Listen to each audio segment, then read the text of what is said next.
it's Kelly Marie Alvarez from Fawn for Simon Says Stamp today, and I'm so excited to be making a fun mermaid shaker card with you guys. So I'm going to go ahead and stamp out actually all of the images from this set. I love doing this because I love to kind of practice coloring them all and then having a bunch to die cut, but we're just going to go over the coloring for the ones that we're going to use in the card today. So I'm starting off with this cute little brunette mermaid, and I'm making her hair kind of an ombre, lightest towards the top. I feel like that makes her look like she's really just kind of floating down in the ocean, and it gives her hair a lot of movement. Next, it's time to move on to her skin. Now, I like to add a little shading underneath her hair, under her neck and on the top of her arms, and then on the outside parts of her belly. And I feel like this gives her a lot of cool shading and some fun dimension with her skin tones. And I'm actually going to use that same idea to color all of my mermaids that way. Now for the mermaid tail, the way I love to get a mermaid tail color is to layer olives on the bottom and then aqua on top. Now I just had to color one like Ariel, so I decided to do some red hair, mixing kind of an orangey red with some ruby colored reds, and I think it gives her hair a lot of fun darkness towards her face, which I really like. I'm adding the shading in the skin and the bathing suit top in the same way, and also doing her little mermaid tail the same way, adding that olive shading there, kind of darkest there to the left, and then that aqua right on top to give her a great mermaid tail look. I'm coloring in the seahorse purple, but what I love about the seahorse is you can get super creative and kind of color them in a rainbow of colors. And now it's time for the narwhal. I just love toner grays lately for critters. I just think it's such a fun kind of neutral gray. I love how it looks, especially on this narwhal.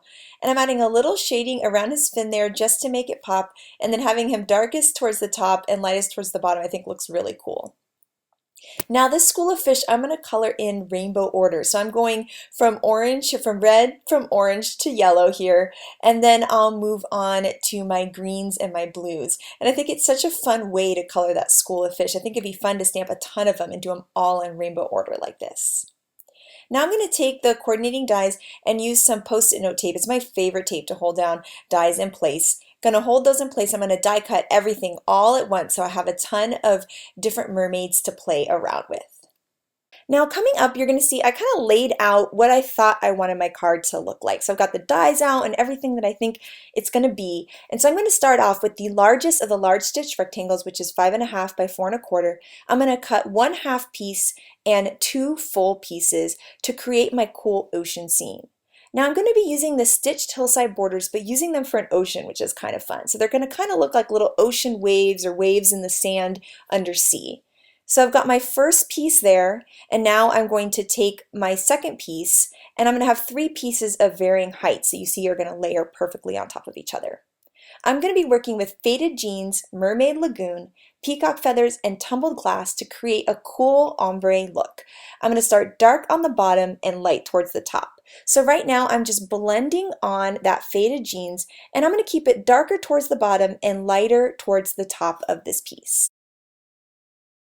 Now I'm on my second piece, starting with faded jeans and then moving on to Mermaid Lagoon. Now I'm going to go from Mermaid Lagoon back to faded jeans to kind of blend them together. So now let's take a look at this in slow motion. So right here you can see I'm bringing on the Mermaid Lagoon. I'm kind of coming up from the top and in from the sides, starting off of the cardstock and then moving on with the Mermaid Lagoon. Now to get it to blend together, I'm going to need to switch to faded jeans again to kind of keep it from looking like a line between the two colors.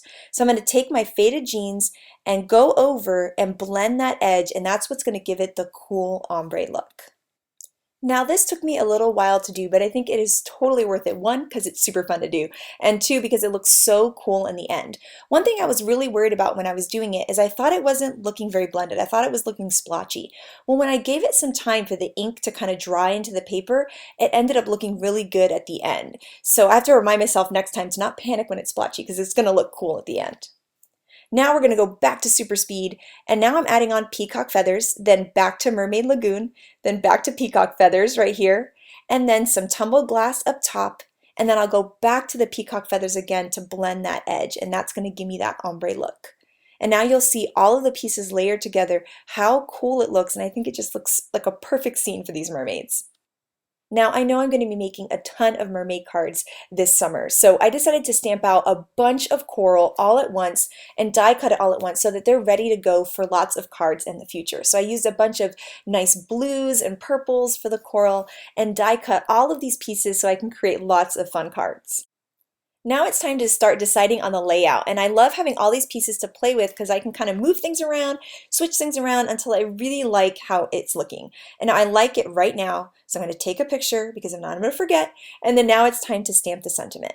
Now the reason I have that white frame there is eventually this card's going to have a frame around it, and that's just a little placeholder so that I know where to stamp the sentiment so it doesn't get covered up by the frame. I'm going to stamp that in some black licorice ink, and now I'm going to work on putting all of these pieces together. Now this is going to be a shaker card in the end, so I'm going to have all of the pieces completely flat. So I'm using either tape runner or some glue to put everything down nice and flat so that the sequins are going to be able to move over it when it becomes a shaker card. So I'm tucking in some of the pieces between all of these different waves, and I think that gives it some nice dimension. And then I'm going to color in some bubbles in the same kind of ombre look as the ocean background. I think it looks really neat how it kind of lines up with the look of the background behind it. Now here I'm using this frame to help me place these last coral because I want them kind of peeking up from the frame. So I'm going to put the frame there just as a guide and then sneak that piece of coral in, and that's going to be the last thing for this cool, fun mermaid background. Now that everything's ready to go, I'm going to work on the shaker frame. So I'm going to be taking the largest scallop rectangle and cutting it out of some Blue Jay cardstock, and also the largest stitched rectangle frame out of some Blue Jay cardstock too. Now here I'm going to take the largest small stitch rectangle which fits in the interior of that frame, and I'm going to cut a window from the scallop circle. So now I can pop that out, and then I can lay this frame on top, and the in part is going to line up with the opening of the window. And I think it gives it a nice little finished edge. Now to create the window part of this frame, I'm going to cut some acetate with the same size stitch rectangle, the largest one. I'm going to put some score tape, which is nice strong tape, all around the edge of my window frame there. And then I can add the acetate right down, and I've got the beginning of my shaker. Now, I don't know about you guys, but I love my shaker to shake. I want the stuff to really move around in there. So I'm going to create triple thick foam. So I'm using this foam roll tape. As you see there, I've doubled it up. Now I'm going to peel off that backing, and I'm actually going to go ahead and unroll more of it and create triple thick foam so that I have a lot of movement in my shaker card. So I'm just going to line those pieces up right there.